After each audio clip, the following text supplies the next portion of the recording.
ना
आचारांक सूत्र के प्रथम स्कंद में 5-5 का 171वें सूत्र पर चर्चा हुई थी कल कुछ। ये आता से विन्नाता, ये विन्नाता से आता, तम पडुच्च परिसंख्याए, ऐस आतावादी समय आए, यह ये जो आत्मा है वही विज्ञाता है, जो विज्ञाता है वही आत्मा है, जिससे जाना जाता है वह आत्मा है और उसी से उसकी प्रतीति होती है। ऐसा जो आत्मवादी है वह सर्वक्षमिता का, सर्वसत्यता का, सर्वसम्यक्तता का पारगामी हो जाता है। अंतिम शब्द में आ रहे हैं, वह सर्वक्षमिता का, शमन, अपने सर्व प्रकार के काशाई भावों का शमन करने वाला, उसको कहा शमिता को प्राप्त हो जाता है। वह सर्व सत्यता को प्राप्त हो जाता है। सतरूप आत्मा, असतरूप शरीर आदि, सत और असत दोनों में विवेक करता है और असत से परे होकर के मात्र सत्य का ही अनुगमन करता है, सत्य का ही पालन करता है, सत्य में ही विहरण करता है। सम्यक्त्वता का, सम्यक्त्व यानी यदि आत्मा को ज्ञानावरणी कर्म के क्षयक्षम से ज्ञान का प्रकाश हुआ हो तो दर्शनावरणी कर्म के क्षयक्षम से आत्मा को आत्मा के दर्शन गुण का प्रकाश होता है। आत्मा अपने आप के ज्ञान गुण से अपने आप को जानता है, आत्मा अपने आप के दर्शन गुण से अपने आप को देखता है। उस समय मोहनी कर्म में से दर्शन मोहनी कर्म का भी क्षयक्षम होता है और मिथ्या मान्यता टूटती है और सम्यक्त्व होती है। कल एक गाथा का उल्लेख किया था कि सम्यक्त्व नहीं तो ज्ञान नहीं, सम्यक्त्व नहीं तो चारित्र नहीं। तो महत्ता सम्यक्त्व की पहले है कि ज्ञान की पहले है। यदि प्रज्ञापना सूत्र को लें तो उसमें स्पष्ट आ रहा है, क्रम है कर्म के बंध का। यह बंध की प्रक्रिया की अपेक्षा से अभी कहें कि जिस समय ज्ञानावरणी कर्म का उदय आता है उसी समय दर्शनावरणी कर्म का भी उदय आता है, उसी समय दर्शन मोहनी कर्म का भी उदय आता है। और दर्शन मोहनी कर्म के उदय में जीव मिथ्या भ्रांति में पड़ जाता है, विभ्रम हो जाता है, विपर्यास बुद्धि हो जाती है, कुटिल बुद्धि, भ्रष्ट बुद्धि, दुष्ट बुद्धि, कुमति हो जाती है। और वह कुमति क्या है? यह शरीर आदि रूप मैं हूं। शरीर आदि के साथ 5 इंद्रियां जुड़ी हुई हैं। तो शरीर आदि की पूर्ति में, 5 इंद्रियों की पूर्ति में जो जो विकार के भाव होते हैं वे सारे विकार के भावों का भी मैं ही करता हूं। जैसे मैं 3 प्रकार के ये विकार के भाव, जैसे जैसे मैं विकार के भाव करता हूं तो विकार के भावों के कारण से फिर तीसरा संयोग जोड़ता है ज्ञानावरणादि 7-8 प्रकार के द्रव्य कर्म। जिस समय वह यह जानता है अज्ञान से, अदर्शन से और मिथ्यात्व से कि शरीर आदि, राग आदि, ज्ञानावरणादि द्रव्य कर्म रूप मैं हूं, मैं ही इनका करता हूं, मैं ही इनका भोगता हूं। इसका अर्थ है कि ये 3 संयोगी हैं और ये तीनों पौद्गलिक हैं। और अब वापस पूछ लेता हूं कल की बात। निश्चित है कि यह वर्तमान अपेक्षा से शरीर औदारिक परगणा का है, पुद्गल है। यह भी आपको ध्यान में है कि ज्ञानावरणादि द्रव्य कर्म ये भी वर्ण गंध रस स्पर्श वाले पुद्गल परमाणुओं से बनते हैं, तो वह भी पुद्गल है। परंतु रागादि भाव तो मैं कर रहा हूं, तो ये मेरा भाव पुद्गल कैसे हुआ?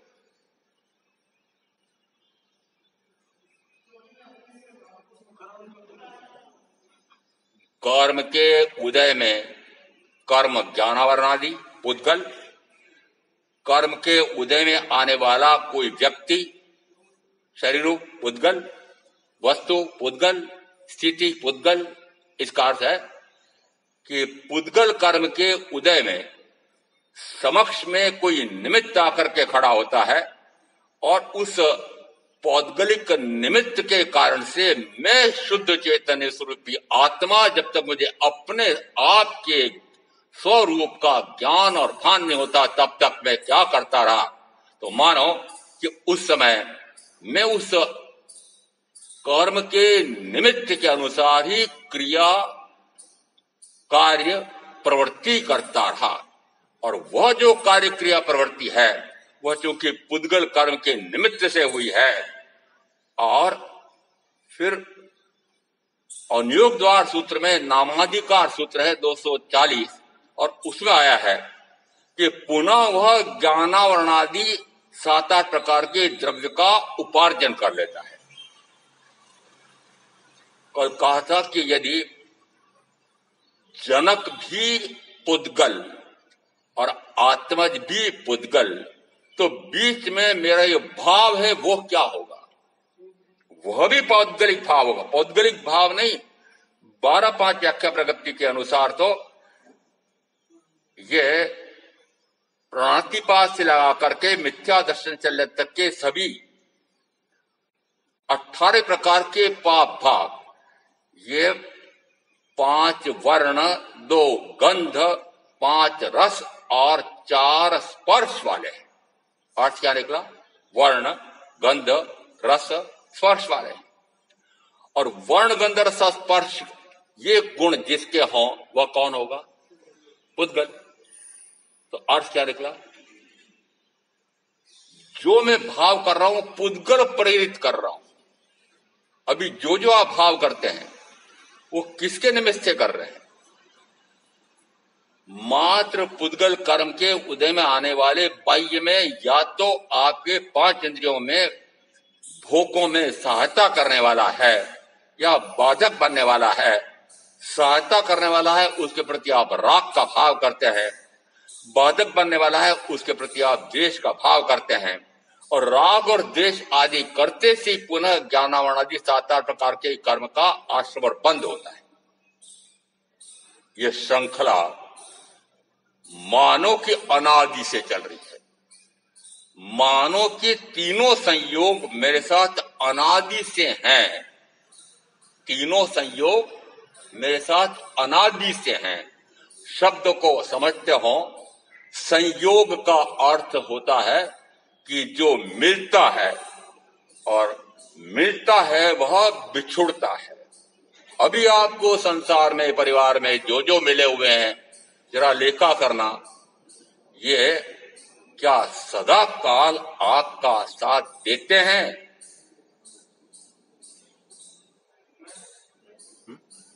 सदा काल आपसे संयोगित रहेंगे? क्या आप उनके साथ सदा काल संयोगित रहेंगे? उदाहरण देते हैं, परिवार एक पेड़ है, संध्या होते होते उस पेड़ पर कोई किस दिशा से, कोई किस दिशा से, कोई किस दिशा से, कोई किस दिशा से पंछी उड़ करके आते हैं, रात्रि भर विश्राम करते हैं, और प्रातःकाल होते ही कोई किस दिशा में, कोई किस दिशा में, कोई किस दिशा में, कोई किस दिशा में उड़ जाते हैं। ये पंछी कौन? ये पंछी जो मेरे साथ ये पंछी विश्राम कर रहे हैं परिवार में, न जाने उनमें से कोई या मैं ये पंछी न जाने कब उड़ जाऊंगा। समझ में आ रहा है संयोग? समझ में आ रहा है वियोग? कि संयोग जिसका हुआ है उसका वियोग भी निश्चित है। और ये जो तीन संयोग हैं, ये तीनों संयोग प्रति समय योग को प्राप्त हो रहे हैं। शरीर आदि, राग आदि, ज्ञानावरण आदि। आदि में सारे गिल रहा, एक बार आदि का सारा वर्णन कर दिया तो फिर बार बार उनको नहीं बोलना पड़ता। तो शरीर आदि, क्या शरीर आदि प्रति समय वियोगित हो रहे हैं, छूट रहे हैं। जो शरीर पूर्व के समय इकाई, काल की सूक्ष्मतम इकाई है समय, जो शरीर पूर्व के समय में था, दूसरे समय में पता लगता है? पता लगता है क्या? क्या इतने सूक्ष्मता से अनुप्रेक्षण होता है कि प्रति समय यह शरीर परिवर्तित हो रहा है। पता लगता है जिस समय बच्चे ने जन्म लिया, मां को पता लगता है वह जिस समय जन्मता है, गर्भ से बाहर आता है, उस समय उस शरीर का रूप कैसा है, 5 घंटे बाद बदल जाता है, आधा घंटे बाद और बदल जाता है, 1 घंटे बाद और बदल जाता है, 1 दिन बाद और बदल जाता है। उसको इतना सूक्ष्मता से अनुभव आता है क्योंकि उस समय परिवर्तन पर्यायांतर तेजी से होता है। क्या वर्तमान में इस प्रकार का पर्यायांतर रुक गया है? का अर्थ क्या निकला कि प्रति समय इस शरीर की पर्याय, तो शरीर वर्ण, गंध, रस, स्पर्श, मिट्टी का पुतला, सड़ने वाला, गलने वाला, निरंतर इसमें सड़न हो रही है, निरंतर इसमें गलन हो रही है। जो जो षोडशी अवस्था में रही हों, जो जो नौजवान पट्टे रहे हों, उनको स्मरण करा रहा हूं। क्या वैसे ही खूब रहने का प्रयत्न किया हो, रह पाई? वैसा ही खूब रहने का प्रयत्न किया, रह पाए? क्यों? कि शरीर का यह स्वभाव है, पुद्गल का यह स्वभाव है। और पुद्गल अपने वर्ण में, गंध में, रस में, स्पर्श में निरंतर परिवर्तित पर्यायंत्रित होता है। और निरंतर मनुष्यों की भाषा की अपेक्षा से कहा जाएगा कि इसमें निरंतर सड़न गलन, सड़न गलन, सड़न गलन। तीसरा और शब्द देता हूं, निरंतर सड़न गलन विध्वंसन।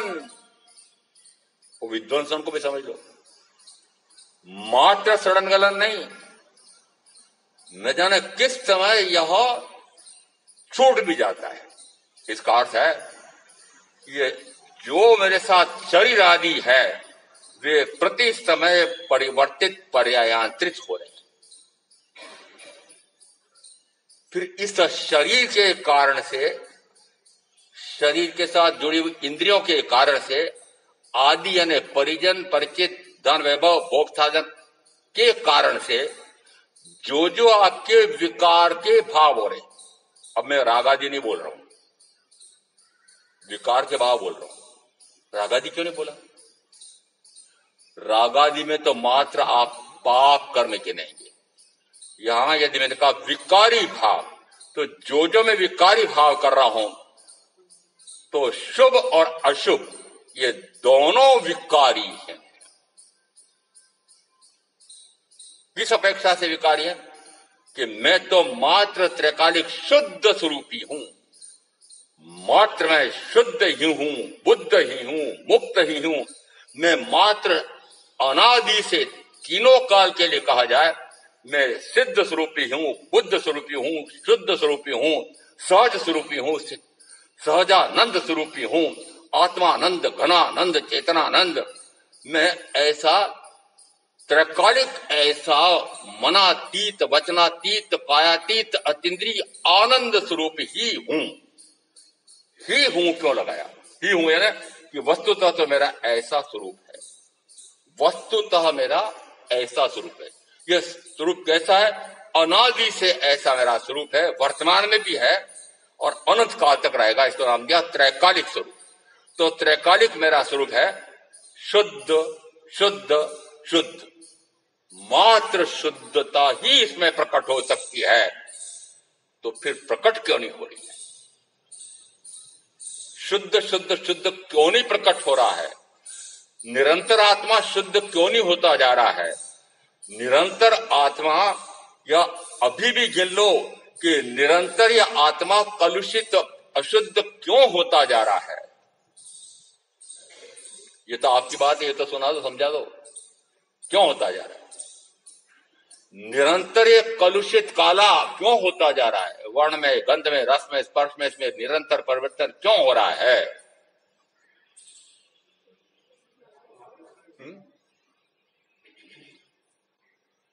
मेरे कारण, कारण और कोई है? मेरे कारण। जब तक मुझे अज्ञानता थी, अदर्शन था, मिथ्यात्व था, केवल प्रगट वाणी श्रवण का मुझे अवसर मिला ही नहीं था, तब तक मुझे अपने आप का, अपने स्वरूप का ज्ञान और भान नहीं हो पाया। तब तक मैं उसी को स्वभाव मानता रहा। किसको? उसी को। यही मेरा कार्य है, इसके अतिरिक्त और क्या हो सकता है? आपकी कहूं तो बुरा लगेगा, आपके बेटे बेटे पोते पोती के लिए तो मैं कह सकता हूं यही मेरा स्वरूप है, ये शरीर ही मैं हूं, ये शरीर ही मेरा है, इससे भिन्न और कोई है? ये हो तो मुझे अनुभव में क्यों नहीं आता है? यदि ये घटपट आदि मुझे जानने में, देखने में आ रहे हैं, उसी प्रकार से यदि आत्मा शरीर से पूर्णतः पृथक भिन्न स्वतंत्र अस्तित्व वाला हो, तो फिर मुझे अनुभव में क्यों नहीं आ रहा है?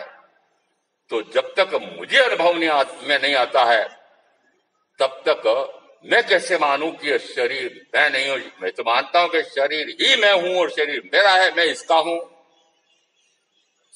आपने तो जानना, ये देखना, ये मानना बंद कर दिया होगा ना।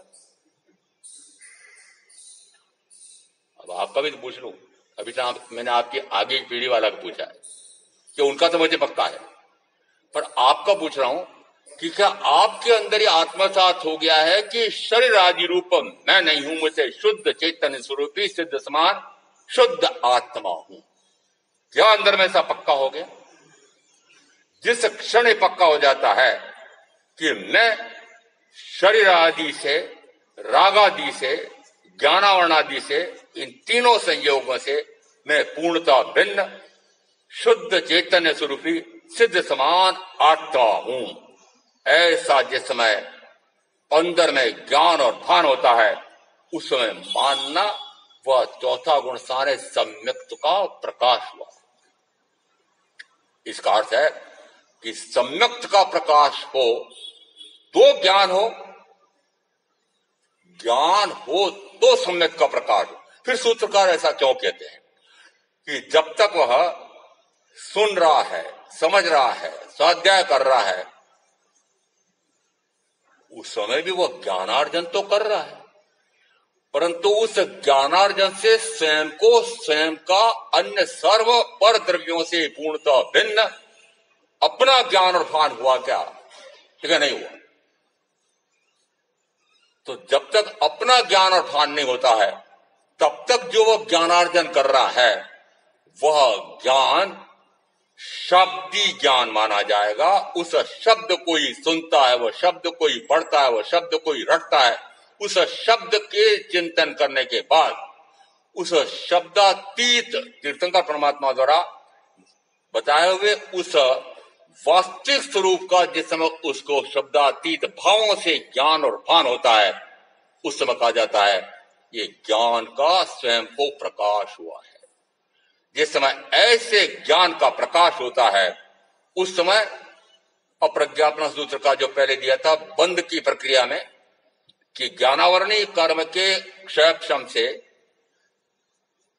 वहां कहा था ज्ञानावरणी कर्म के उदय से दर्शनावरणी कर्म का उदय आता है, ज्ञानावरणी दर्शनावरणी कर्म के उदय से दर्शन मोहनी कर्म का उदय आता है, और सर्व जीव ज्ञानावरणादि सातों आठों प्रकार के कर्म का बंद कर लेते हैं।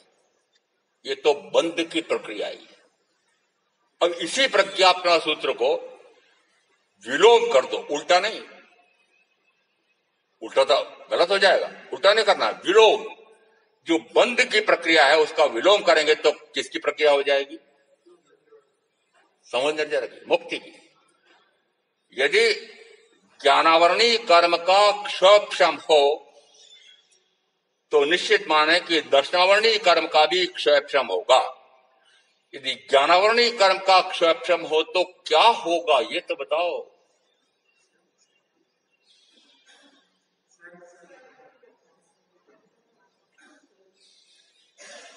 उन्होंने कोई शब्द जोर से बोलो, समझ में आया सबको। कहते महाराज याद तो है, हमें पक्का है, हम जानती तो है, पर बोल नहीं पाते। मैं तो आपको साहस दे रहा हूं ना, बोलो ना। ज्ञान का प्रकाश हुआ है, इसका अर्थ है कि पूर्व में ज्ञान तो निरंतर स्फुरायमान अनादि से हो रहा था। ज्ञान तो निरंतर स्फुरित हो रहा था। सूर्य तो निरंतर प्रकाश दे रहा है, परंतु दो जीव मैंने ऐसे सुने हैं कि वे उसका प्रकाश देखना ही नहीं चाहते हैं। वे तो आंखें मिच करके दिन भर पड़े रहते हैं।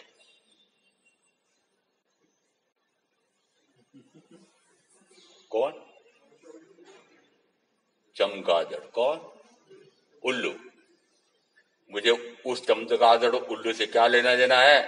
ये मेरे सामने बैठी हुई चमगादड़ है, ये मेरे सामने बैठे उल्लू। ज्ञान तो निरंतर प्रकाशित है, अपना ज्ञान, आत्मा का ज्ञान तो निरंतर स्फुरायमान है, परंतु आपने आंख मीच रखी है। उस ज्ञान से अपने आप को देखना नहीं चाहते हैं, जानना नहीं चाहते हैं। जब तक अपने आप को नहीं जानेंगे, जब तक अपने आप को दर्शनावरणी कर्म के क्षयक्षम से नहीं देखेंगे, तब तक आ जाएगा कि आत्मा का ज्ञान और भान हुए बिना सम्यक्त का प्रकाश नहीं होता है। जिस समय अपने ज्ञान गुण की, अब सिद्धांतिक परिभाषा बोल रहा हूं, जिस समय अपने ज्ञान गुण की एक समयवर्ती पूर्व की विभाव पर्याय का व्यय हुआ, उसी समय ज्ञान गुण की एक समयवर्ती स्वभाव पर्याय का उत्पाद हुआ। विभाव, व्यय और उत्पाद। व्यय और उत्पाद, नाश नहीं है, व्यय शब्द है। पूर्व की पर्याय का नाश, नई पर्याय का जन्म, ऐसा नहीं है। पूर्व की पर्याय का व्यय हुआ। ये व्यय हुआ क्यों कहा, नाश क्यों नहीं कहा? वो पूर्व की पर्याय कि पहले में अज्ञानता में था, स्वयं भी यदि अनुभव करो तो अनुभव आता है। पूर्व की पर्याय का जैसे आपको कि पूर्व में मैं षोडशी थी, आपको अनुभव में आ रहा है। मैं पूर्व में जवान पट्टा था, अनुभव में आ रहा है। केवली के ज्ञान में, अरे केवली के ज्ञान में नहीं कि आपके ज्ञान में नहीं है क्या? वो थोड़ा सा है पर है तो सही। केवली के ज्ञान में प्रत्येक जीव की, प्रत्येक द्रव्य की पूर्ववर्ती अनादि से होने वाली पर्याय, वर्तमान में होने वाली पर्याय, अनंत काल तक होने वाली पर्याय उनके ज्ञान में प्रतिबिंबित होती है। इस अपेक्षा से कहा कि वो पूर्ववर्ती पर्याय का नाश हो गया हो, व्यय हुआ है, व्यय हुआ है। वो पूर्ववर्ती ज्ञान गुण की विभाव पर्याय का व्यय। विभाव पर्याय को क्या कहेंगे कि विभाव का अर्थ होता है ज्ञान गुण विपरीत परिणत हो रहा था। ज्ञान गुण विपरीत परिणाम कर रहा था। विपरीत परिणत कैसे हो रहा था? जानना चाहिए उसी ज्ञान गुण से अपने आप को, और जान रहे हो शरीर आदि पराये को अपना। ये ज्ञान गुण की विभाव पर्याय है। स्वभाव पर्याय जानना चाहते हो, स्वभाव पर्याय प्रकट करना चाहते हो। स्वभाव पर्याय प्रकट करने का क्या अर्थ?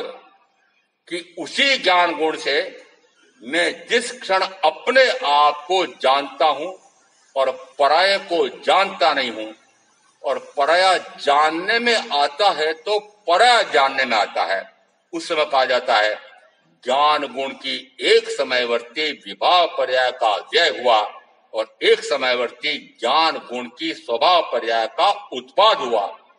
उससे इस एक समयवर्ती पर्याय से संपूर्ण आत्मा का, द्रव्य का, पूर्ण आत्मा का, अनंत ज्ञानादि गुण संपन्न ऐसी आत्मा का ज्ञान होता है। जिस समय ऐसी अपने आप का, अपनी आत्मा का, तो अपन मैं अलग और आत्मा अलग नहीं, जिस समय मैं आत्मा का मुझे ज्ञान होता हो, उस समय कहा जाता है वह आत्मज्ञान है। जे आता से भिन्न आता। तो विज्ञाता, विशिष्ट ज्ञाता, आत्मज्ञाता कौन हुआ? आत्मा ही। और क्या निकल रहा है? आत्मा ही ज्ञाता है, आत्मा ही विज्ञाता है। ज्ञाता और विज्ञाता में भिन्नता है। ज्ञाता मैं, अभी आपकी स्थिति बताऊं, ज्ञाता मैं, ज्ञेय शरीर आदि, ज्ञान मेरा गुण, तीनों एक है? नहीं है, तीनों एक नहीं है। ज्ञाता मैं, ज्ञाता यानी जानने वाला, ज्ञेय यानी जिसको जाना जाता है। ज्ञाता मैं, ज्ञेय शरीर आदि और ज्ञान मेरा गुण, तीनों में एकता नहीं हुई है। तीनों में एकता कब होगी? ज्ञाता मैं, ज्ञेय भी मैं और ज्ञान मेरा गुण। दृष्टा मैं, दृश्य मैं और दर्शन मेरा गुण, तीनों में एकता। ध्याता मैं, ध्येय मैं, ध्यान मेरा गुण, तीनों में एकता रूप में आत्मा। जिस समय तीनों में एकता होती है उस समय मानना ज्ञान का प्रकाश हुआ है, उस समय मानना दर्शन गुण का प्रकाश हुआ है, उस समय मानना चारित्र गुण में स्वरूपाचरण चारित्र प्रकट हुआ है।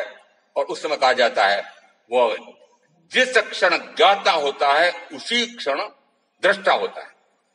जिस क्षण ज्ञानावरणी कर्म का क्षय होता है उसी क्षण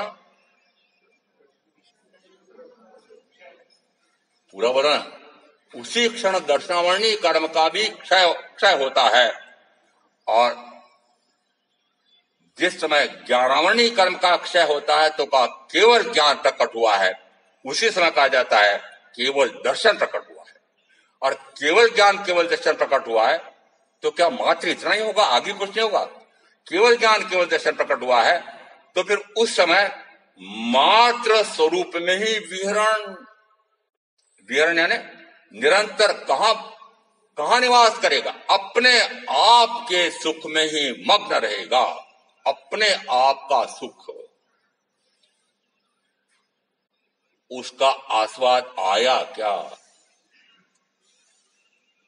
अपने आप के उस अपूर्व सुख का आस्वाद लेना चाहते हो क्या? पहले पूछो, लेना भी चाहते हो? लेना चाहते हो? सभी लेना चाहते हो। शर्त बहुत कड़ी है, शर्त बहुत कड़ी है।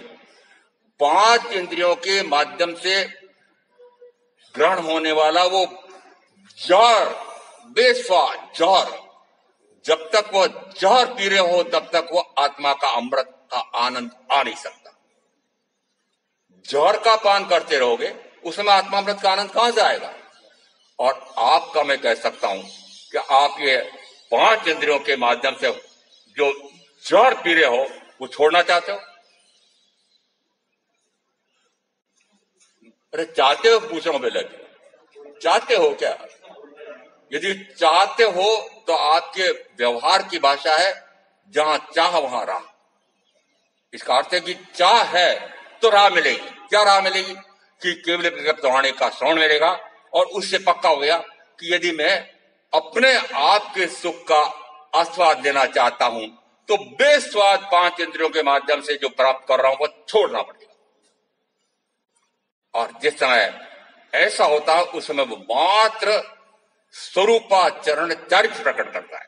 स्वरूप में ही आचरण, स्व यानी आत्मा, रूप यानी अमूर्त आत्मा, स्वरूप में ही निरंतर रमण, स्वरूप में ही निरंतर रमण, उसको कहा स्वरूपाचरण चारित्र, ज्ञाता दृष्टा स्वरूप रमणता, ज्ञाता दृष्टा स्वरूप रमणता। अब एक और, ज्ञानावर्णी कर्म का अक्षय क्षम या क्षय हुआ, दर्शनावर्णी कर्म का अक्षय क्षम या क्षय हुआ, तो मोहनी कर्म का भी क्षय क्षम या क्षय हुआ, तो फिर अंतराय कर्म का क्या होगा?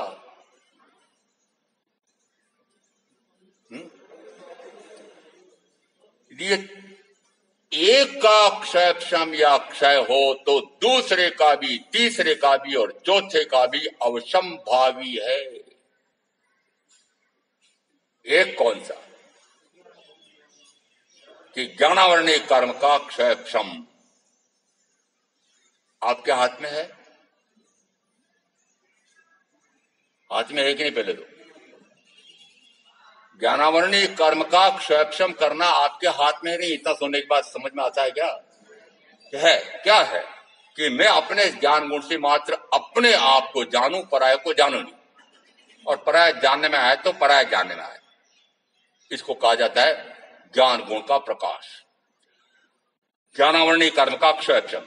उसी समय निश्चित है कि दूसरा गुण दर्शन गुण भी प्रकट होगा, उसी समय तीसरा सुख गुण भी प्रकट होगा, उसी समय ये अंतराय कर्म का भी क्षयक्षम होगा, और आत्मा का उपयोग मात्र आत्मा को जानने में, आत्मा को देखने में, आत्मा का उपयोग मात्र आत्मा के स्थान पर स्थिर हो जाता है, उपयोग मात्र अपने आप पर स्थिर होता है। अब ये पूर्णता तो कहलाती है, अरिहंतत्व तो प्रकट हो गया। कहीं से प्रारंभ तो करोगे, पूर्णता की बात तो यहां आ गई, प्रारंभ करोगे कि नहीं? प्रारंभ कब करोगे? प्रारंभ हुआ कब कहा जाएगा? कि जिस समय अपने ज्ञान गुण से अपने आप का जानना, वह क्षण मानना कि अंतिम उस स्वरूपाचरण चारित्र को प्रकट करने वाला है। उत्तराधिकरण सूत्र के 28वें अध्ययन में चारित्र 5 प्रकार के कहे गए हैं। गिनती करो सुभाष है। हाँ क्या बोलो ना बोलो 5। सामायिक चारित्र आपके आई नहीं और लेना भी नहीं चाहते हो, इसलिए आपको याद रहे कहां से, लेना भी नहीं चाहते हो, ढीठ, क्यों ढीठ बने रहना चाहते हो। सामायिक चारित्र। दूसरा कहलाता है छिदोस्थापना चारित्र। वर्तमान के भरत क्षेत्र में 5वें आर्य में मात्र 2 चारित्र उपलब्ध हैं, आगे फिर 3 और हैं, वर्तमान में उपलब्ध नहीं परंतु समझ लेना चाहिए। तीसरा है परिहार विशुद्धि चारित्र, चौथा है सूक्ष्म सांप्राय चारित्र, और 5वां है यथाख्यात चारित्र। 5वां समझ लो, यथाख्यात है जैसी आत्मा की ख्याति है वह ख्याति जैसी है वैसी प्रकट हो जाए। अभी तक ये 2-2.5 प्रवचन अभी इस प्रवास में सुन लिया आपने, तो इतना तो समझ में आ गया होगा कि आत्मा की ख्याति कैसी है। आत्मा अनंत ज्ञान पर्यवान है, अनंत दर्शन पर्यवान है, अनंत चारित्र पर्यवान है, अनंत गुरु लघु पर्यायवान है, अनंत अलघु गुरु पर्यायवान है। फिर पूछा भगवान सिद्ध का स्वरूप कैसा, कि सिद्ध भी अनंत ज्ञान पर्यवान है, अनंत दर्शन पर्यवान है, अनंत चारित्र पर्यवान है। संसारस्थ अपेक्षा से संसार में रहे तब तक अनंत गुरु लघु पर्याय, और वस्तुतः अप्रकट हो गया है अनंत अलघु गुरु पर्याय। इसका अर्थ है कि आत्मा की ख्याति कैसी है कि आत्मा त्रिकाल अनंत ज्ञान, अनंत दर्शन, अनंत सुख, अनंत वीर्य आदि अनंत गुणों का सागर, भंडार। त्रैकालिक स्वरूप समझ में आ गया कि मेरा वास्तविक स्वरूप तो ऐसा है। यदि वास्तविक स्वरूप मेरा ऐसा है तो ऐसा जिन्होंने प्रकट कर लिया है, तो यदि प्रकट करने वालों की संख्या तो जरा गिन लो, कितने? अनंत। और अनंत कर पाए हों और मैं नहीं कर सकता, ये शब्द निकलते क्यों है आपके? अनंत जीव मुक्त हुए हैं, तो उस ज्ञान को प्रकाशित किया होगा तो दर्शन गुण भी प्रकाशित हुआ, तो फिर सुख गुण भी प्रकाशित हुआ, तो वीर्य गुण भी प्रकाशित हुआ। इसका अर्थ है कि प्रारंभ तो करने पड़ेगा, और प्रारंभ करने के लिए पहले तत्व का स्वरूप समझना पड़ता है। समझ करके फिर उस अनुसार फिर आपको उसको चरितार्थ करना पड़ेगा। ये चरितार्थ करना सबसे महत्वपूर्ण है। सुन लिया, सुन लिया, मान लो और आगे बढ़ गए कि श्रद्धान भी कर लिया, प्रतीति भी कर ली, रुचि भी कर ली, परंतु फिर आगे बढ़े क्या? प्रतीति रुचि तो कर ली, परंतु वस्तुतः चरितार्थ करना किसे कहा? चत्तारी परमंगाणी दुल्लहाणी जंतुण माणु सत्तम सुईम सद्दा संयममीय वीर्यम। उत्तराखंड के तीसरे अध्याय में गाथा है कि प्रथमतः मनुष्यता की प्राप्ति ही दुर्लभ से दुर्लभतम। दूसरी कही केवल प्रकप्त वाणी का श्रवण भी दुर्लभ। और फिर इसी में अगली गाथा में कहा श्रद्धा परम दुर्लभ। इसका अर्थ है कि तीर्थंकर परमात्मा की वाणी सद्गुरु के माध्यम से सुन तो लिया है, परंतु उस पर श्रद्धा होना परम दुर्लभ है। ज्ञानी की अपेक्षा से क्या अज्ञानी की अपेक्षा से? परम दुर्लभ किसके लिए है? फिसड्डी रहना चाहते हो कि उत्तीर्ण होना चाहते हो? यदि फिसड्डी रहना चाहते हो तो अनंत काल हो गया भटकते भटकते। यदि उत्तीर्ण होना चाहते हो तो क्या करेंगे कि उस समय वह उसको चरितार्थ करता है। श्रद्धान पक्का करने के बाद फिर वह चरितार्थ करना चाहता है। चरितार्थ कैसे होगा कि वह जिस समय संयम में पराक्रम फोड़ता है। जितने अभी नीचे बैठे हुए हैं वो सारे अभी अटक भटक कह रहे हैं, नहीं महाराज हमारे भी संयम है। नहीं, क्या संयम है? कितना है जरा बताओ। 17 प्रकार के संयम में अभी वो 17 प्रकार के भेद अन्य प्रकार से भी हैं। उसमें कहा 5 आश्रव सेवन का निरोध हो जाए, 5 इंद्रियों का निग्रह हो जाए, 4 कषायों पर विजय हो जाए और मन वचन काया गुप्त हो जाए, तो का यह संयम है। 17 प्रकार के संयम में दिया 5 आश्रमों का सेवन बंद, 5 इंद्रिय निग्रह 10, 4 कषायों का निग्रह कषाय विजय 14 और मन वचन काया गुप्त हो जाए। जब अन्नाणे कम्मम खवाई बहुहिम वास कोडिहिम तम नाणे तिम गुत्तो खवई उसास मित्यणम। अज्ञानी करोड़ों करोड़ वर्षों का तप करके जितने कर्म की निर्जरा करता है, उतने कर्म की निर्जरा ज्ञानी त्रिगुप्त होकर के एक उच्छ्वास निश्वास में कर देते हैं। ज्ञान का बल देखना कितना है। अज्ञानी करोड़ों करोड़ वर्षों में जो तप करके कर्म की निर्जरा करता है, ज्ञानी क्या? ज्ञानी का अभी आपका समझ आ जाए हो, ज्ञान का प्रकाश जिसको हो गया ज्ञानी, चौथे गुण से लगाकर आगे सारे ज्ञानी माने जाते हैं। तो ज्ञानी उतने कर्मों की निर्जरा, पर वो ज्ञानी कैसा? ज्ञानी त्रिगुप्त होकर के। त्रिगुप्त यानी क्या? मन से गुप्त, वचन से गुप्त, काय से गुप्त। इसका अर्थ है कि मन का मनन अशुभ रूप तो बंद हो ही, शुभ रूप भी बंद हो जाए। मात्र मनन हो ही नहीं, प्रथमतः हो सकता है कि मैं ऐसा शुद्ध स्वरूप की आत्मा हूं आदि, वह भी शुभ मनन है। वो शुभ मनन से भी परे अविचार दशा, कोई विचार नहीं, शुभाशुभ विचार ही बंद। इसका अर्थ है कि जिस समय मन का मनन बंद हो जाए, वचन की वर्णा भी पूरी तरह से बंद हो जाए, और काया या काया के अंग उपांग अवयव कोशिका में जो जो उतार चढ़ाव हो रहा है उस पर मेरा ध्यान लेश मात्र न जाए। अभी इस प्रकार की परिभाषा ठीक समझ में आ सकती है। ये काया पर मेरा ध्यान लेश मात्र नहीं। इसका अर्थ है कि जिस समय मन का मनन नहीं है, वचन की वर्णना नहीं है, और काया उस पर मेरा ध्यान ही नहीं है, उत्सर्ग हो गया काया का, काया का उत्सर्ग हो गया। पार्टी तो बहुत जोर से बोलते हैं, सामायिक रहते हैं तब भी काय उत्सर्ग करते हैं, फिर कौन सा काय करते? काया का उत्सर्ग का अर्थ होता है काया पर से मेरा ध्यान हट जाता है। उस समय कहा जाता है कि मन वचन काया इन तीनों को गुप्त कर देता है।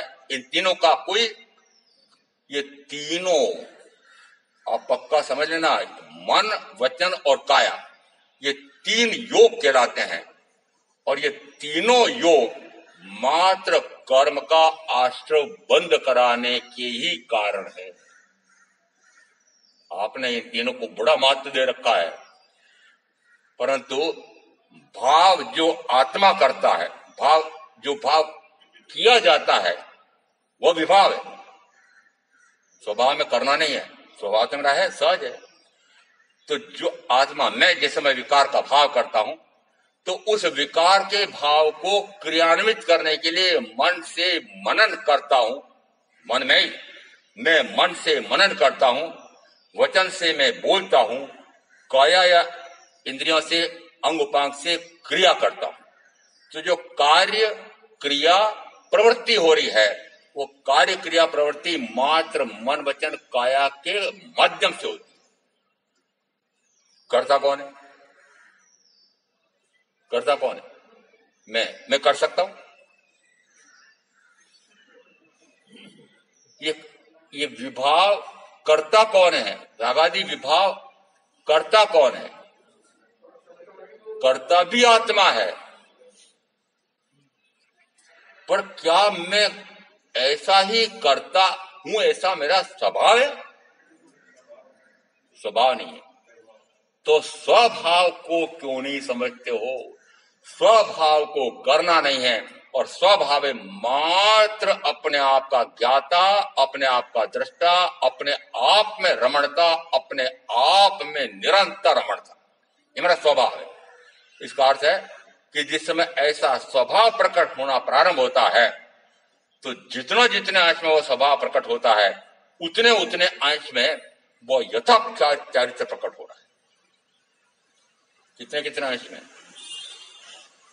सामायिक चारित्र से वो यथाख्यात चारित्र अंश में प्रकट होना प्रारंभ होता है।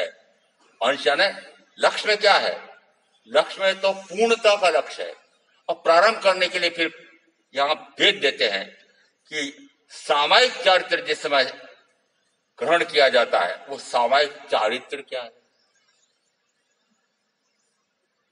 वो कैसे होता है? अरे सामायिक चारित्र ग्रहण कैसे होता है? वो दीक्षा लेना। अरे वो तो बाहर का है।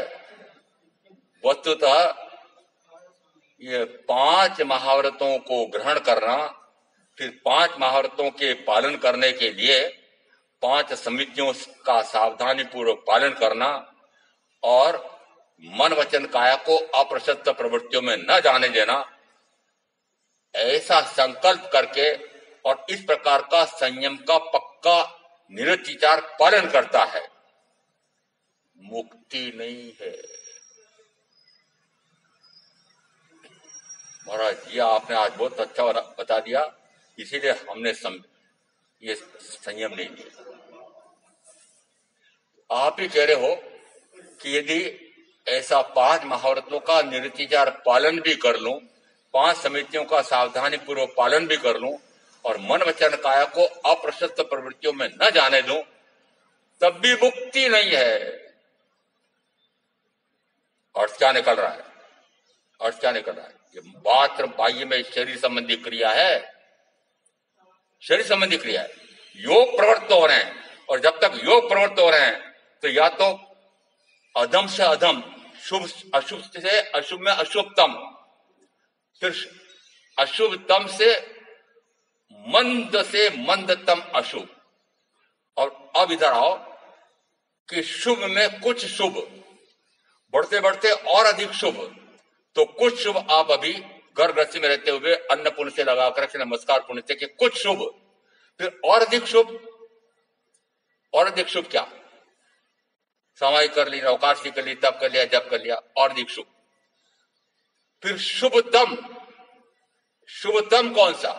शुभतम, ये अभी मैंने बताया कि अभी ये 5 महारत्नों का निरतिचार पालन, कठोरता से इसका पालन कर रहा हूं, तो यह अशुभतम से हटकर मैं अशुभतम में आ गया।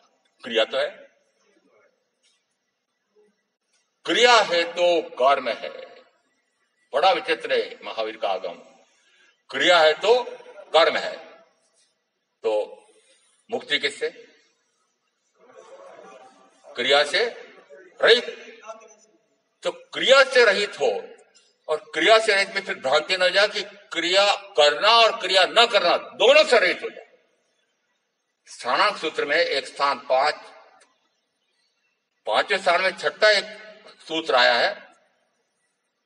पूर्वकृत कर्म में, पूर्वकृत कर्म का करना और न करना दोनों मेरे लिए असंभव है। 6 प्रकार के असंभव आए हैं, उन असंभव में यह भी एक आया है।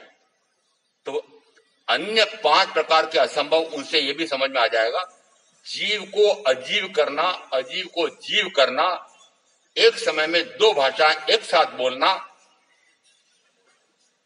लोक के पार जाना, पुद्गल परमाणु को जलाना, नष्ट करना, टुकड़े करना, असंभव। असंभव। पुद्गल परमाणु को जलाया जा सकता है क्या? उसके टुकड़े किए जा सकते हैं? टुकड़े किए जा सकते हैं तो परमाणु नहीं है। इसका अर्थ है कि पुद्गल परमाणु को मैं कुछ भी नहीं कर सकता। उसी प्रकार से ये आगे के सारे समझ है ना, जीव को अजीव कोई कर सकता है, अजीव को जीव कोई कर सकता है। कितना ही विशेष से विशेष हो, जिस समय, समय यानी काल की सूक्ष्मतम इकाई, उस एक समय में ही 2 भाषाएं एक साथ नहीं बोल सकता। और अब उस संदर्भ में देख रहा, क्या कहा? पूर्वकृत कर्म का पूर्वकृत कर्म की क्रिया करना न करना दोनों मेरे लिए असंभव है, क्योंकि वो पूर्वकृत कर्म है और मैं चेतन हूं। मैं कर्म रूप क्रिया कर ही नहीं सकता। अर्थ क्या निकल रहा है? अर्थ निकल रहा है कि मैं तो क्रिया करना, क्रिया न करना दोनों नहीं कर सकता हूं। और जब तक क्रिया करते हो या क्रिया नहीं करते हो तो कहा जाएगा ये करना और नहीं करना एक सकारात्मक एक नकारात्मक, दोनों एक ही बात है। वो पेंडुलम घड़ी का उत्तर से सीधा दक्षिण में बीच में रुकता नहीं, फिर दक्षिण से उत्तर में बीच में रुकता नहीं पेंडुलम। इसका अर्थ है कि करना और नहीं करना दोनों एक अति, एक दूसरी अति। इसका अर्थ है कि जब तक इस प्रकार से करना, ये तो मैंने कर लिया है और ये मुझे करना है, प्रतिदिन होता भाइयों का बहनों का, ये तो मैंने कर लिया है और ये मुझे करना है। सूत्रकांक सूत्रकार कहते हैं ये उसके निरर्थक की लपलप है। लपलप समझते हो?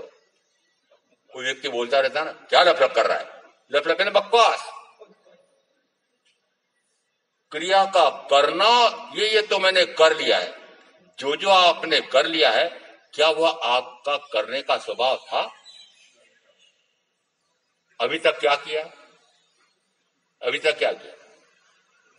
कालोदयी अणगार को तीर्थंकर महावीर ने बताया। उस समय वह कालोदयी परिवार भिन्नवती थे। उस समय फिर बाद में उन्होंने संयम ले लिया। उनके प्रश्न पर महावीर ने उत्तर दिया, प्राणातिपात यावत मिथ्या दर्शन चल्य, इनसे विरत होना जीव को कठिन लगता है। हाँ तो बढ़ दो, छूट रहे हैं ये 18 प्रकार की पाप छूट रहे हैं क्या? तो फिर तीर्थंकर क्या बोल रहे? कि प्राणातिपात यावत मिथ्या दर्शन चले तक की ये पाप की क्रियाएं ये छूटना कठिन लगता है, पर जिस समय ये इनको छोड़ता है उसके परिणाम कल्याणकारक आते हैं, हितकारक आते हैं। उसी प्रकार से विलोम कर लो। इसका अर्थ है कि यदि ये पापकारी क्रिया करते हैं तो करना उस समय सुहावना तो लगता है, पर फल दुष्फल, और इनको छोड़ना कठिन तो लगता है, पर यदि मान लो छोड़ लिया केवल प्रकृत वाणी सुन करके तो फल सुफल। इसका अर्थ है कि यदि पाप की क्रिया से परे हों तब भी कहा जाता है कि वह पुण्य का उपार्जन करता है। अशुभ से वह शुभ में आ गया है, अशुभ से शुभ में आ गया है। अभी आपकी स्थिति बता रहा हूं। मेरी तो शुभ दम से भी मैं ऊपर उठ करके स्वाध्याय ध्यान मात्र अपने आप का जानना, अपने आप को देखना, अपने आप का जानना, अपने आप को देखना। ये जो बाह्य में 5 महाव्रतों का पालन, 5 समितियों का सावधानी पूर्वक पालन मात्र जिस समय में शारीरिक क्रिया करता हूं उस समय आवश्यक है। शारीरिक क्रिया कौन सी? आहार लेने जाना है, आहार लाना है, आहार करना है, कपड़े धोना है, आदि आदि, ये शारीरिक है। शरीर की क्रिया करता हूं उस समय मुझे 5 महाव्रतों का पालन करना है, समितियों का पालन कर रहा है। जिस समय ध्यान में जाऊंगा तब सर्व प्रकार की क्रिया शरीर। इसका अर्थ है कि जिस समय अरिहंत तत्व प्रकट हो जाता है, क्या वे अरिहंत साधु नहीं है? तो साधु हैं तो फिर वो भी तो 5 महाव्रत का पालन कर रहे होंगे, फिर 5 समितियों का पालन कर रहे होंगे। नहीं, क्यों नहीं? कि अब उनको आंख से देख करके चलना है, विवेक पूर्वक बोलना नहीं है। सकल प्रत्यक्ष ज्ञान से वे जानते हैं, सकल प्रत्यक्ष दर्शन से वे देखते हैं, अपने आप के सब निरंतर मग्न रहते हैं। इसका अर्थ है कि बाह्य में 5 महाव्रत, 5 समितियां तो सहज में पलटी जाती है और संयम में उनको पालता है। और जब तक ये 5 महाव्रत समिति आदि का पालन है तब तक मानना कि शुभ से शुभतम क्रिया होने से वह भी पुण्य का ऊंचे से ऊंचा कर्म है और उसी के कारण से उसे देवगति का सुख प्राप्त होता है। चाहिए? अरे चाहिए क्या? पूछ तो लो, देवगति का सुख चाहिए क्या? अरे देवगति का सुख चाहिए तो सर्ववृत्ति संयम लो, निश्चित है कि देवगति का सुख मिलेगा। अरे चलो वो नहीं ले सकते हो तो फिर मैं निश्चित रूप से एक आगम और आया हुआ है। जिस समय वे राजा परदेशी केशी श्रवण से तत्व सुन करके आत्मा शरीर से पूर्णतः भिन्न है ऐसा मैं मानता नहीं। शरीर ही आत्मा है, आत्मा ही शरीर है, शरीर ही है, शरीर से भिन्न आत्मा पृथक स्वतंत्र अस्तित्व वाला है ही नहीं, मैं मानता ही नहीं। उनसे श्रवण करने के बाद उनको शरीर का पूर्णतः पृथक भिन्न अस्तित्व और उससे पूर्णतः आत्मा का पृथक स्वतंत्र अस्तित्व का ज्ञान और भान होता है। फिर इसके बाद में वे श्रावक व्रत ग्रहण करते हैं और श्रावक व्रत ग्रहण करते करते पुरुषों का इस प्रकार से पालन करते हैं और उस समय उनका प्राण का अंत आता है जहर के कारण से। वे सम्यक्त का प्रकाश और श्रावकत्व का पालन करने से देव गति, सूर्यादेव नाम के देव गति के सुख प्राप्त कर रहे हैं। इतना तो कर लो चलो। देव गति के सुख प्राप्त कर रहे हैं तो फिर देव गति का चाहे कितना ही आयुष हो तब भी 33 सागरबम भी हो तब भी पूरा होगा, फिर कहां जाएगा? क्या वो सर्वार सिद्धि का देव उसी भाव में मोक्ष की साधना कर सकता है? नहीं। समझो इस मनुष्य भाव का महत्व कि एकमात्र मनुष्य भाव है कि जिसमें मैं मुक्ति की साधना और मुक्त हो सकता हूं। ये मुक्ति की साधना अभी तक मैं निश्चित रूप से कह सकता हूं कि पूर्व की बात अभी छोड़ दो, पूर्व के प्रवचन को छोड़ दो और आपने न जाने कितने वर्षों सुना है। ये 3 दिन में भी आपने विचार निकाला हो तो यह निश्चित है कि मात्र एक मनुष्य भाव ऐसा भाव है कि जिसमें मैं अपने स्वरूप का ज्ञान और भान कर सकता हूं, पर स्वरूप का भी ज्ञान और भान कर सकता हूं, और स्व का भी ज्ञान, पर का भी ज्ञान, स्वभाव का भी ज्ञान, पर भाव का भी ज्ञान, और फिर स्व को भी जान लिया, पर को भी जान लिया, स्वभाव को भी जान लिया, पर भाव को भी जान लिया, फिर स्व में ही रमण करूं और पर से परे हो जाऊं। फिर मैं मात्र अपने आप को जानूं, फिर अपने आप को देखूं, मैं अपने आप में रमूं। ऐसा जिन जिन क्षण में होता है उन क्षणों में मानो कि अरिहंत तत्व वो यथाख्यात चरित्र प्रकट हो रहा है। ऐसा तत्व का स्वरूप समझ करके मैं आप जो साधना करेंगे उनका अवश्य कल्याण होगा। ओम शांति। गुरुदेव क्या गया, चत्तारि मंगलाम अरिहंता मंगलाम सिद्धा मंगलाम साहू मंगलाम केवली पणत्त धम मंगलम।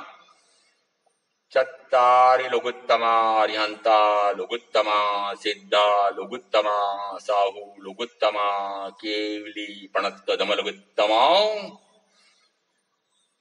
चत्तारि शरणपवज्जामि अरिहन्ते शरणपवज्जामि सिद्धे शरणपवज्जामि साहू शरणपवज्जामि केवली पणत्तम धम्मम शरणम पवज्जामि।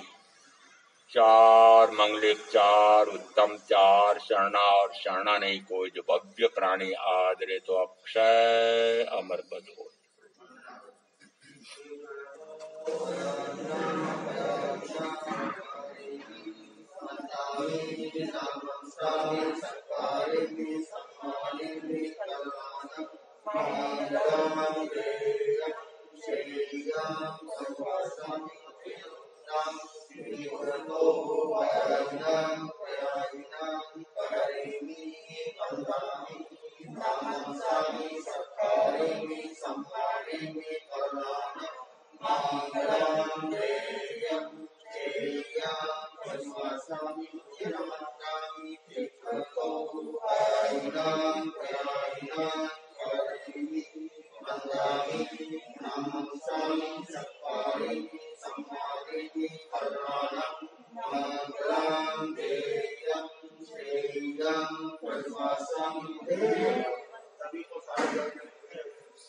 सबको जय जिनेंद्र।